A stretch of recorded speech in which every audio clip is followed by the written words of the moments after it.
YouTube live में आप लोगों का स्वागत है। आज हम लोग फिल्मी संगीत और गीत की बारे में, ये हमारा जो आज का एपिसोड है, इसमें हम पैरोडी के और उससे जुड़े हुए पहलुओं पर बात करेंगे। फिल्मी गीतों में और फिल्मी संगीत में पैरोडी का इस्तेमाल बहुत होता है, और ये जो फिल्मी पैरोडी का जो इस्तेमाल है, ये अपने आप में बहुत ही दिलचस्प चीज़ है। ये कोई ऐसी चीज़ नहीं है जिससे कि हम एकदम आंखें बंद कर लें, उपेक्षा करें, बल्कि हो ये रहा है कि पैरोडी ज़्यादा आकर्षित करती है और अच्छी लगती है।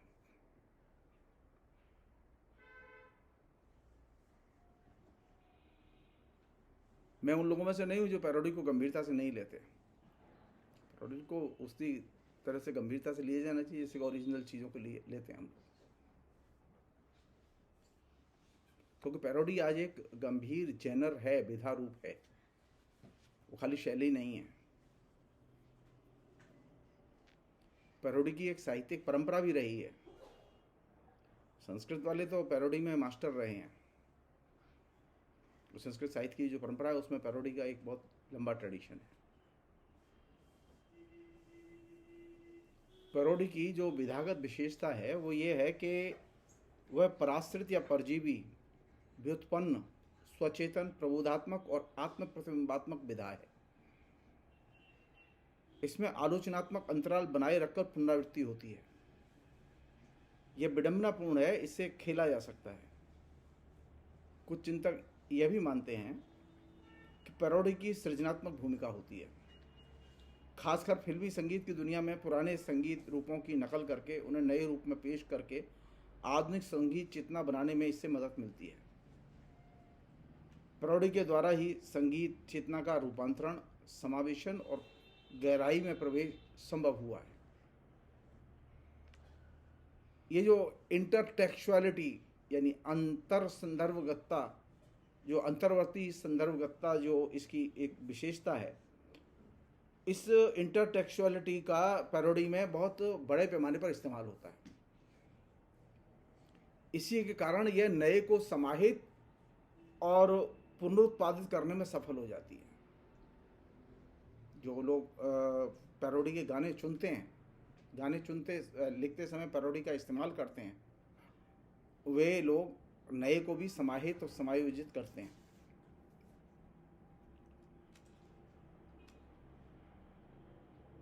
पैरोडी की एक खूबी है कि इसमें लेखकीय जो भावबोध है उसका इच्छित दिशा में विकृतीकरण संभव है।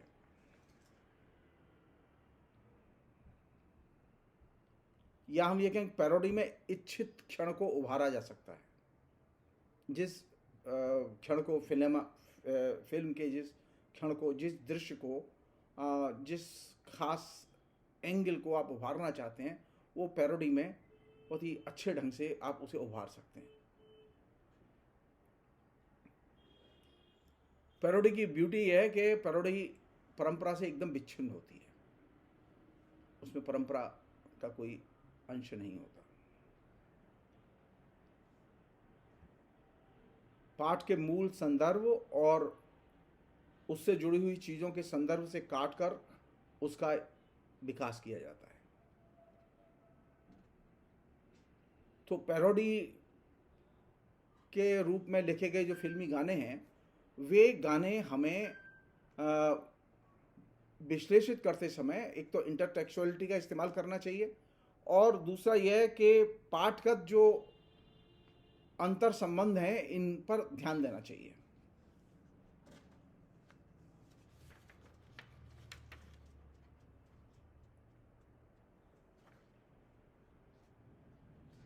पैरोडी में यह भी संभव है कि निष्क्रिय, वैविध्यपूर्ण एवं द्व्यर्थी प्रयोग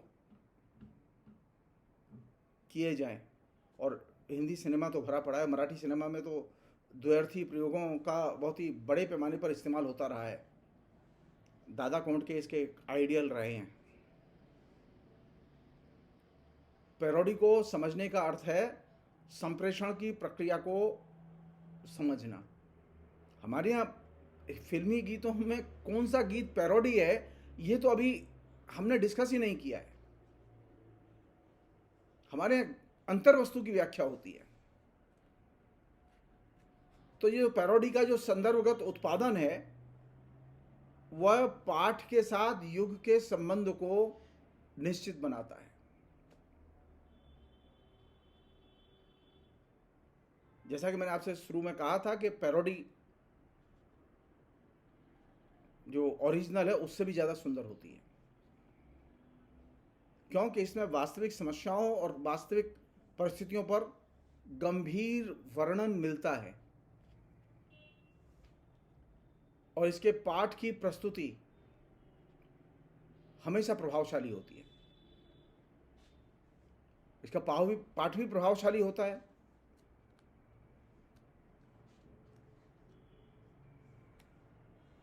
इसकी जो सबसे नकारात्मक चीज़ है वो ये कि यह सिर्फ स्वयं को संतुष्ट करती है और नार्सिस्ट होती है।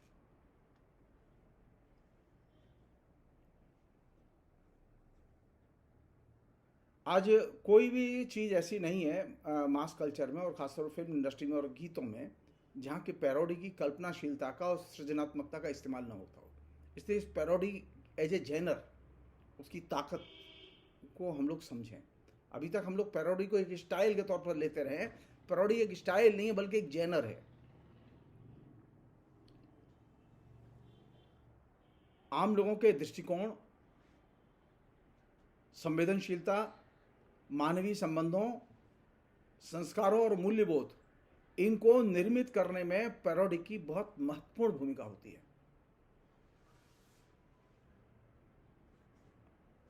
मैंने अपने तरीके से एक क्लासिफिकेशन किया है फिल्मी गानों का कि उसमें 8 तरह के गाने मिलते हैं। जो अधिकांश गाने सुनने में आते हैं उनमें 8 तरह के गाने, इनमें से कोई ना कोई एक प्रवृत्ति होती है जिस पर वो केंद्रित होते हैं।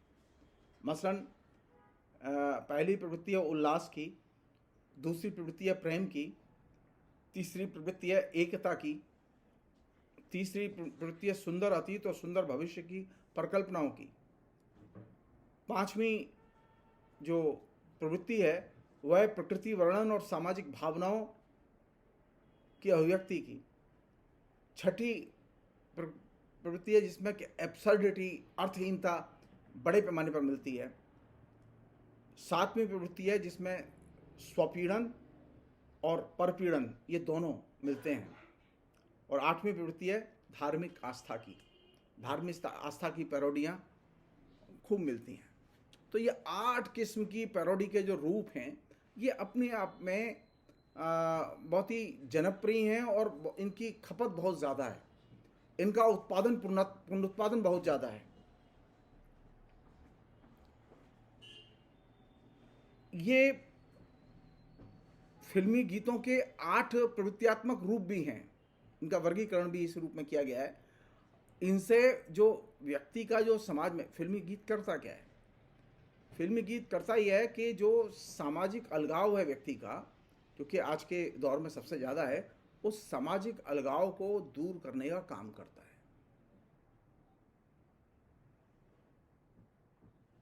जो लोगों के अंदर जो इमोशनल जो एक तरह से बैंक्रप्सी है या अभाव है या दरिद्रता है, उस भावनात्मक जो दरिद्रता है, अभाव है, उसे दूर करने में फिल्मी गाने बहुत हद तक मदद करते हैं और ये उसका एक सकारात्मक पक्ष है। खासतौर पर उन गानों में जिनमें उल्लास का तत्व सबसे ज़्यादा होता है, वहाँ ये प्रवृत्ति बहुत पावरफुल ढंग से व्यक्त होती है।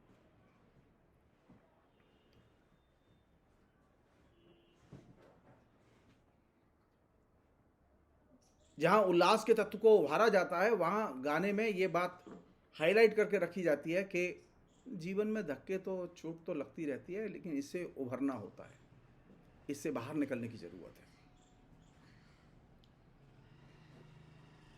और ये जो जीवन में लगे हुए धक्के हैं, जो कष्ट हैं, ये अस्थाई हैं, स्थायी नहीं है। इस तरह के गानों का अंत आमतौर पर सुखांत होता है। इसी तरह एकता की प्रवृत्ति को, यानी यूनिटी की प्रवृत्ति को केंद्र में रखकर लिखे गए गानों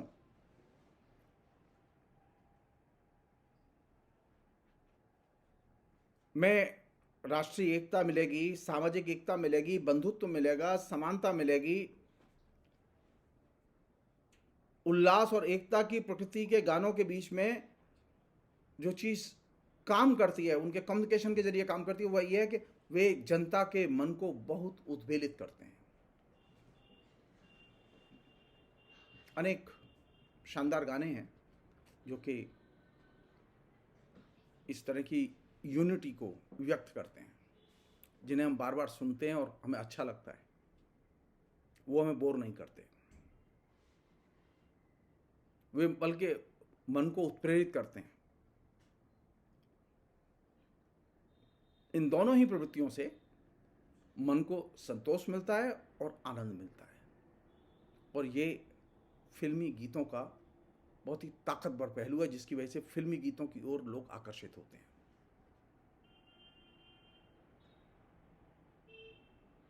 और ये चीज उल्लास और एकता, इन दो प्रवृत्तियों पर लिखे गए गानों में ये साफ तौर पर देखी जा सकती है।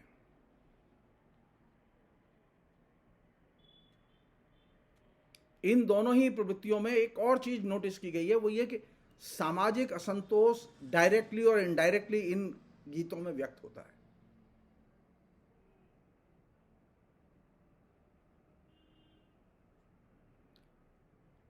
इसका जो सबसे नेगेटिव पक्ष है वो ये कि ये अपने ही हाथ से अपनी पीठ थपथपाने वाला काम भी है।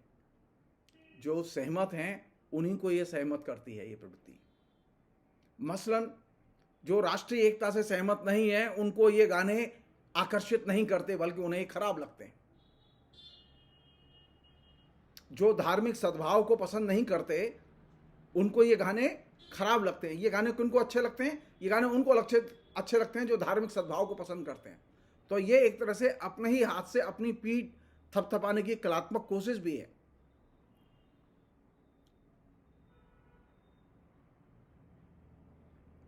होना ही चाहिए कि जो सामाजिक असंतोष को पैदा करने वाली शक्तियां हैं या जो सामाजिक शक्तियां हैं वे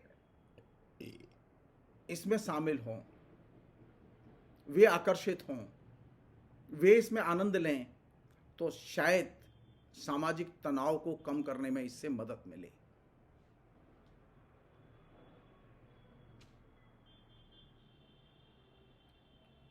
चूंकि उल्लास और एकता के तत्व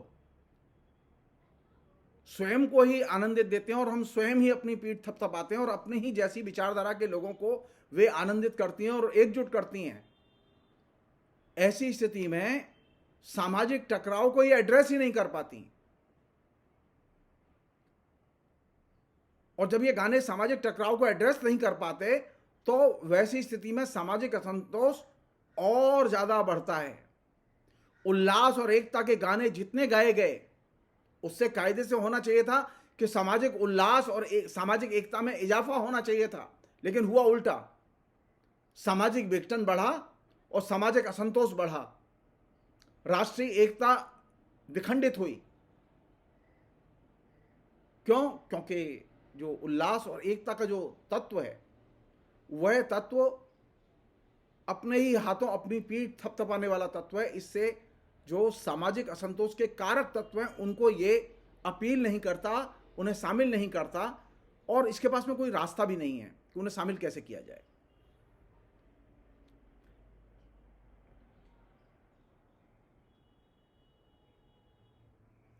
जिन गीतों में समूह या समुदायों के शामिल किए जाने की अपील होती है, उन गानों में समूह केंद्रित वो चित्रण नहीं होता बल्कि व्यक्ति केंद्रित चित्रण होता है।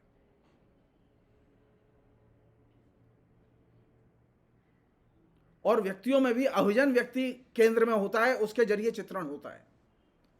जबकि हम जानते हैं अच्छी तरह से अभिजन में ये क्षमता नहीं है, एलिट में ये क्षमता नहीं है कि वह सामाजिक एकीकरण को संभव बनाए।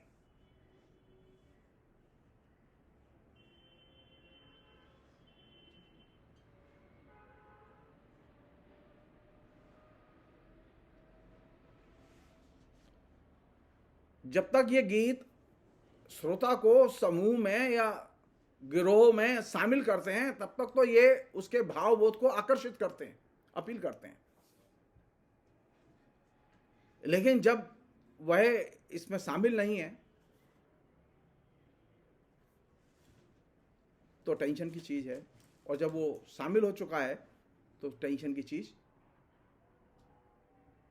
नहीं है। और जिन समुदायों समूहों को फिल्मी गीतों का हिस्सा बनाया जाता है वे अमूमन फिल्म में अमूर्त होते हैं, शक्लहीन होते हैं, उनकी कोई आइडेंटिटी नहीं होती।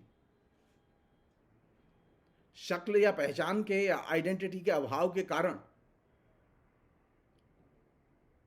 ये गीत श्रोता की मनोदशा को आसानी से फासिज्म की दिशा में ले जाने में मददगार भूमिका अदा करते हैं,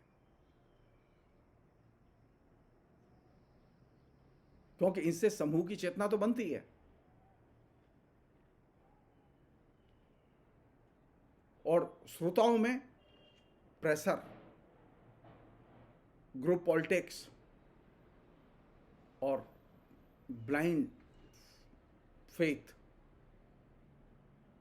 ब्लाइंड अंध समूहवाद, ये तीन तत्व बहुत तेजी से निर्मित होते हैं और ये उस उल्लास और एकता की प्रवृत्ति को केंद्र में रखकर लिखे गए गानों की ये सबसे बुरी या नकारात्मक परिणति है।